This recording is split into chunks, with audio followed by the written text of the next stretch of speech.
"4,000 weeks on average. That's how long we have on this earth if we're lucky. It's roughly 76 years, 73, something around that. There's a book with that same title, some of you may have read it, and it talks about time management and how we spend our time. But it also talks about how we value our time, what gives our time value. Now see, I started reading this book around a year ago, roughly. I can't exactly place it, but I knew there was snow on the ground at the time. But I could only get to around chapter 4. Now see, it wasn't because the book was bad. It's a phenomenal book, and I recommend it to anyone who wants to read it. But it made me very sad. It's not exactly a light read. Now you see, the opening chapters talks a lot about cancer patients and people with terminal illnesses, people whose clock is set a lot closer to midnight than is casually comfortable to talk about. And it talked about how they value their time more because they know their time is more limited. Now see, for 16-year-old Jack, or 15, I don't really remember, that wasn't really a comfortable topic just to casually think about. But ever since I put that book down and thought about it, I've questioned how I've been spending my 4,000 weeks. And not just the quantity, but the quality, the substance of that time, and to make sure that I'm truly making the most of it. Now, this may be a jarring transition, but do any of you recognize this photo? I know nothing to do with literature or anything, but any of you recognize this? Any of you? See, this is a photo taken, I believe, on September 13th of 2021. LeBron James, photoed here, very famous basketball player, is about to shoot the point that would make him the all-time scoring leader in the NBA, meaning that no one person in the NBA had ever scored more points than he did. And with my very limited basketball knowledge, that record will stand for a very long time. Now, the interesting thing, at least to me, isn't the record being documented here. It's everything else that's happening. Do you notice anything specific? I'll give you a second. Take a nice, I know it's kind of hard to see, it's a little small. But everyone's on their phone. Yeah, take a look, see every person, except for one. See him? Right there. Oh. There he is.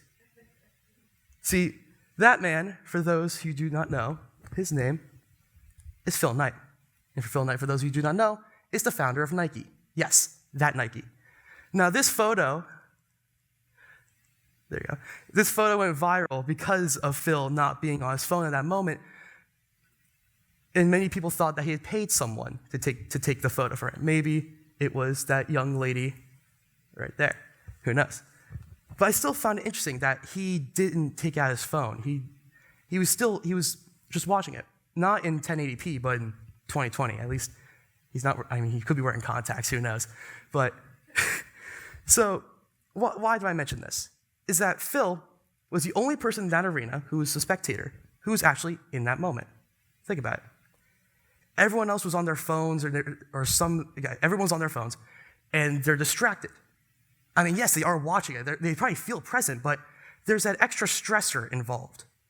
That, oh, I need to get that photo, I need to get that video, I need to make sure that I'm capturing this moment. Now, see, I bet everyone there still had a great time, but there was that extra stress added to that experience. It wasn't as tangible, it wasn't as full as it could have been.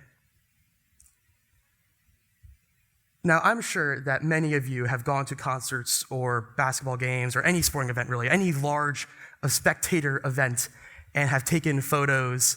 Wait, hold on. Yeah, like, what's the problem with it, right? What's the issue with taking a few photos? I'm guilty of it myself. That is my lock screen on Monday, but that is still my lock screen. That is a photo I took at Game 5 of the World Series this past year, New York Yankees, LA Dodgers. I'm not saying that's a bad thing, but it's the over-excessiveness of it.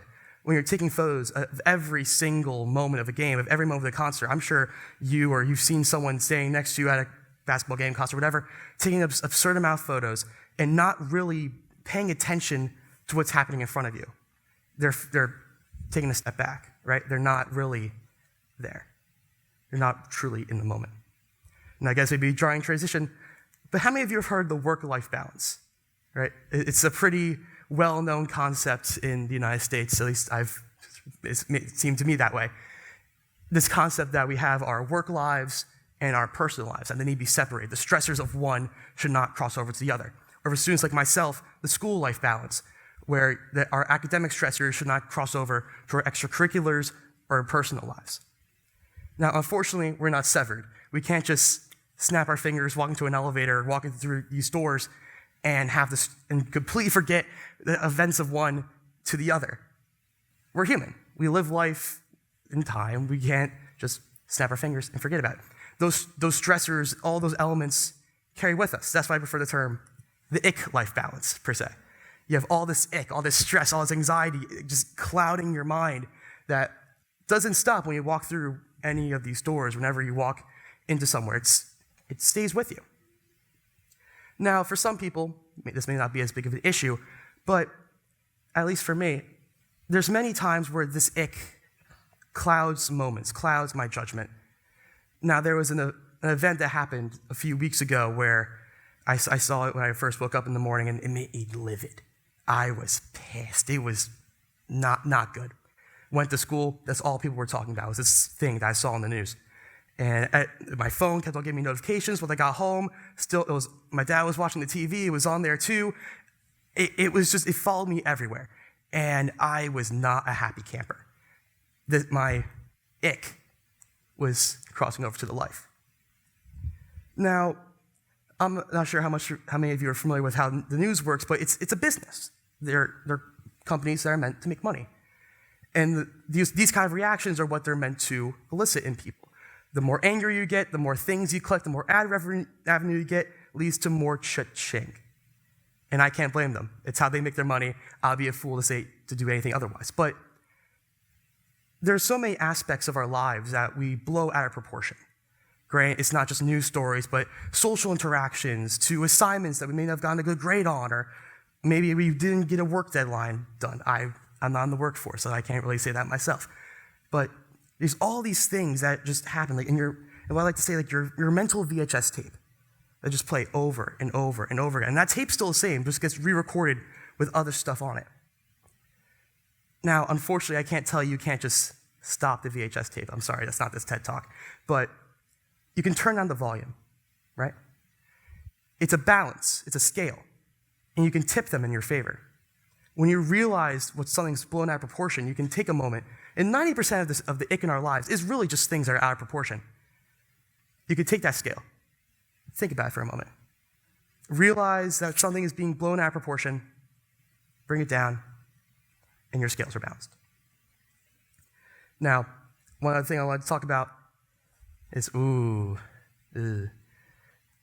these words have been shoved down our collective throats for the past, God knows how many years now. That TikTok's rotting your mind, and your attention spans are done, and we're all going to be mindless aliens, right? It's true. Well, at least I hope not. But there's the thing that I've noticed when people talk about this is we talk so much about what the act of it, right? Like the scrolling and the actual action of it. But we really talk about the effects, right? Because our brain, like our TikToks, your Candy Crushes, your Block Blasts, whatever it may be, we're trained for these constructed dopamine hits, or these satisfying conclusions to trigger our reward chemical, dopamine. But in that sense, we lose the ability to appreciate the smaller things, happy, good things that don't trigger that conclusive response. So we look over it. Our attention span's not triggered to go to it, right? So what's the point in all this, right? What's the point of all this? I've just told you that your brains are rotting, you're going to concerts wrong, you're a VHS, you'll forever be stressing your life, that the world is horrible. That's essentially been the entirety of my talk, and for that, I apologize. I'm personally not a pessimist, but that's what I've basically said. So what can you do to remedy this, to make the most of your 4,000 weeks? Well, first things first, keep your phone in your pocket. The phones are not the source of all your issues, but the limitation of it can certainly help it. 2 of the 3 things I mentioned are primarily based on your phone. So, good rule of thumb, right? Number 2, managing your ick-life balance, balancing those scales, making sure that you're not blowing things out of proportion, making sure that you're able to properly process. And the last thing, and most importantly, I want you to ignore everything I've said. Every single thing I've said since the moment I walked into this little red circle until I walk off the stage, I want you to completely ignore it, whop it out of your mind. Because everything I've talked about is about my personal experience. Granted, you may think that's illegitimate. Is correct. I do not have a high school diploma. I am only 17. I don't have a college diploma. The only job I have held is taking photos of people playing baseball. What right do I have to talk to you about all these things? And these are all the things I've talked about are things that I've struggled with. I have taken too many photos while I'm at concerts. I have thousands of videos I've never gone back to rewatch of concerts I can't even remember the band name of. I let the ick of my life move over from one end to the other and cloud my judgment and not let me be able to fully live the way I want to. And I played an obnoxious a lot of Block Blast and scrolled too much on my TikTok or whatever, and I didn't appreciate the smaller things. And I'm not saying I'm perfect. I still do a lot of these things. I took that picture of the World Series. I was on my phone taking pictures during that game. I fully admit to that. I let the ick of like I said, that's a new story I talked to you about. That was around 2-3 weeks ago. And I still have Instagram on my phone. I still scroll a little bit too much than I like to. I still play Block Blast. I fully admit to all of you that. But I've been trying to work on it. I've been trying to limit these things. So why am I here talking to you? I just ranted to you about my problems, not about yours, right? What's the whole point? Why am I talking to you? Find the things in your life that take away from the quality of your 4,000 weeks. I cannot tell you how to live your lives. I don't know your lives. I'm not you. But if you're going to take away anything from this talk, I want you to be able to find the things in your life that is subtracting the quality from your 4,000 weeks, the stressors in your life, the things that you notice are taking you out of that present moment. I believe it was Jackie Robinson who once said that life is not a spectator sport. And if you spend your entire lives in the grandstands, you're wasting your time, you're wasting your life. And I believe he was right.